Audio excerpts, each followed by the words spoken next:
So now on the show, I want to take a look at a film called I Love My Dad that is coming to streaming platforms on the 23rd. Now, this is one of those films that's a kind of an unusual film, but it's a film that I think a lot of you are going to enjoy. It is written and directed and also features James Morosini. Now, this is actually written about something that happened with his actual dad.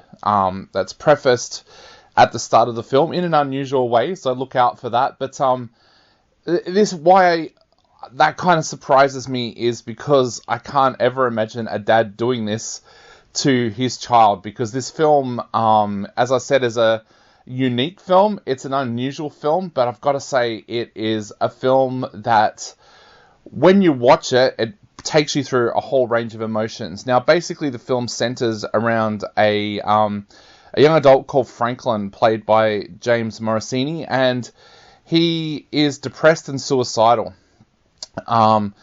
He also has a fractured relationship with his father, Chuck, played by Patton Oswalt. Now, over the opening credits, you hear a series of voicemails as Chuck is basically ringing his son and saying he's not going to be at events and stuff like that. And that has all come about because of a divorce that's happened between Franklin's mum and dad. And Franklin lives with his mum, Diane, played by Amy Landecker. And Chuck has completely gone out of the picture. Now, for his own mental health, Franklin decides to block his father on social media. Now, that causes Chuck to panic a little bit. Chuck's a little bit of a complicated character. He seems to miss a lot of his son's life, but also wants to be part of his son's life. And that moment when he realizes that he's been blocked from his son's social media makes him realize that he is in real trouble. Now, instead of doing what any normal father would do and traveling to sit down and talk to Franklin, Chuck instead decides, after some ill advice from his best friend Jimmy, played by Lil Rel Howery, decides that he is going to take on the persona of a catfish online. Now, the way that he decides to reach out to Franklin is to take on the persona of Becca, played by Claudia Soweski, a waitress in the local diner where Chuck eats.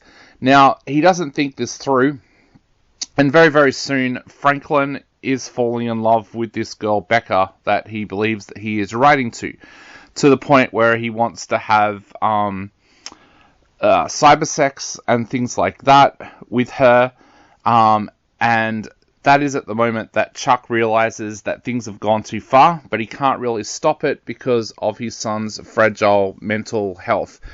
Now, this film, like I said, it will take you through a range of emotions. There's moments of comedy in this film which you don't expect because of the deep nature of the film. But mainly this film is one of those films that you watch and you feel like you are watching everybody heading towards a car crash. You know that there is going to be a moment when Franklin is going to want to meet Becca, and you realize that Chuck hasn't thought that through at all. And for the most part of this movie, you feel like you're on edge, like it's a real suspense. Even though you wouldn't call this a thriller, it almost becomes a thriller in the sense that you know at some stage this is all going to come to a head, and you just want to know how that's going to affect Franklin, how it's going to affect the real-life Becca, and, of course, how it's going to affect Chuck.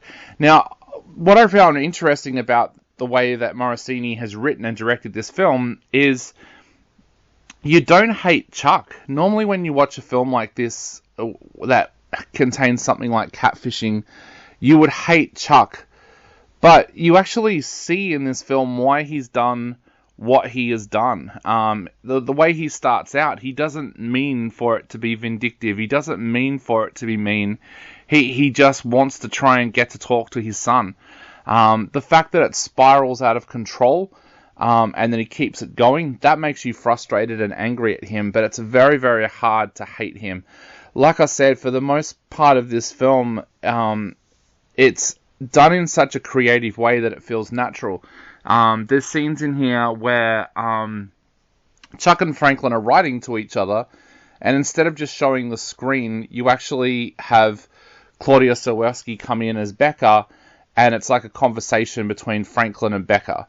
And that works really well. This could have been a really boring film where you're looking at a computer and a mobile phone screen for half the time.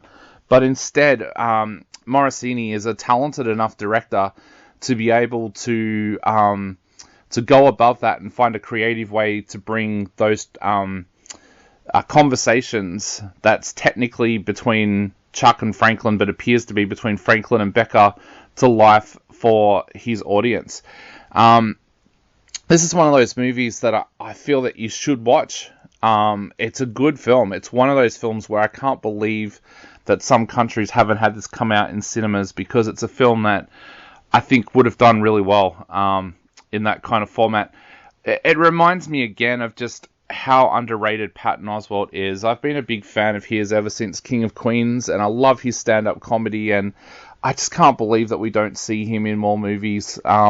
He is such a talented actor. Here he can't even rest on comedy. He has to be a serious actor in this film, and he does it so well. Morricone does really well in this film as an actor as well. Like I said, he really shows himself to be a good screenwriter and a good director with this film. He also reveals himself to be a pretty decent actor as well. Claudia Sowerski, I'd love to see her do more as well. She is really good in this as Becca. Her character is taken through a whole range of emotions as well, but she just does such a great job. So yes, definitely check out I Love My Dad. It's not a film that will always be a comfortable viewing. Like I said, you do sit half the time for this film thinking, when is this car crash going to happen? What is going to happen, and what is the fallout for these characters going to be? But it's a great film. Definitely go and check it out. I'm going to give it 4 out of 5.